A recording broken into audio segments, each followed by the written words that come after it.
Thanks for staying with us. I'm Bill O'Reilly in the Week in Review from the Ingram Angle segment tonight. Very interesting story about liberal bias in higher education.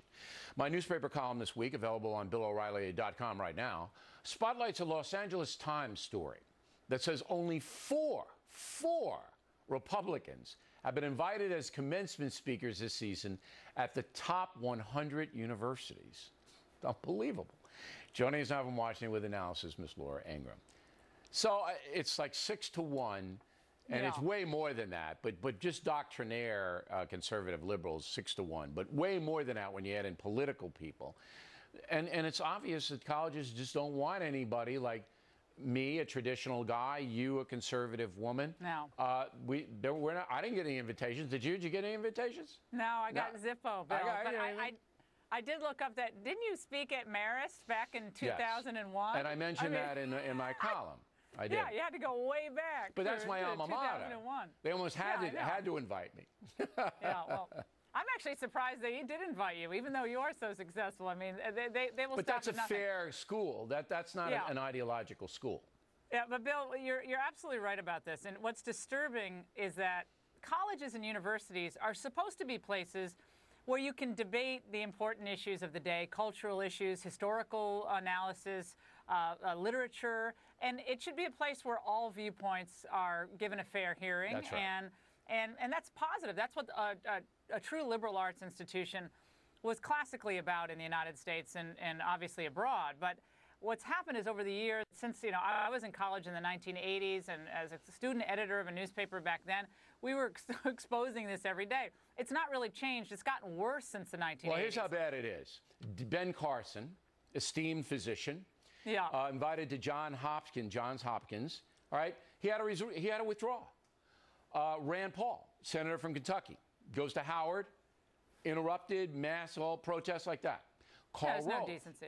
Goes to the University of Massachusetts, shouted down, all of that. You never hear conservatives on campus doing that to the left.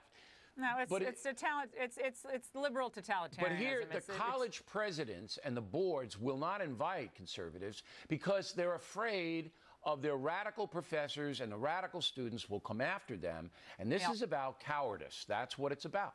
Right, and I found this at my alma mater, at Dartmouth. The Board of Trustees oftentimes is comprised of, bankers and some Wall Street people. They're very well-to-do folks. They don't want to ruffle any feathers. And if they can just slide by with a graduation speaker like Oprah Winfrey, that'll be a big feather in their cap, and they won't get any protests, and all will be well. But to invite someone like you or maybe George Will, someone like that, it always poses some risks. And these people are mostly cowardly. And my alma mater at Boston University, where I got a master's in broadcast journalism, hosed me last year. And I'm not going to, look, I'm not after BU, but I do write about it. I write about it in the column.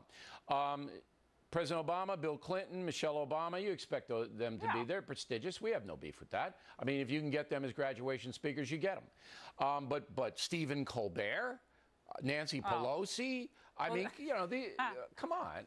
Well, I mean, it's fine. You want Nancy Pelosi to speak, then invite conservatives at some other institution. So there's no balance. There's no attempt to balance. None. And in 2007, Bill, they looked at the top 50 universities.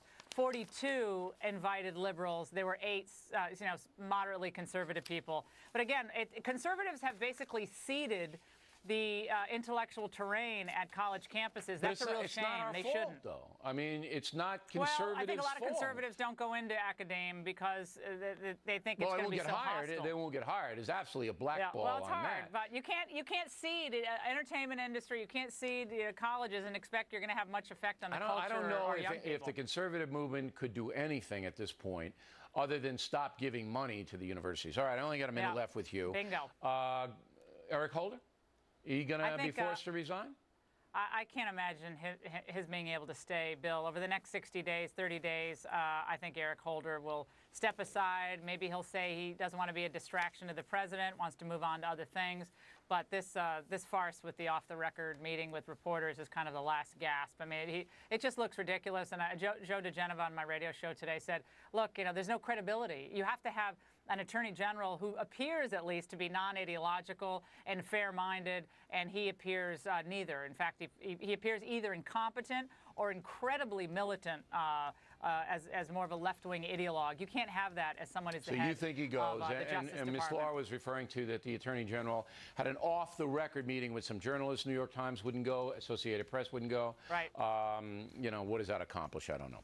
All right, Laura, well, it's a PR. Thanks very much. Jesse Waters on deck.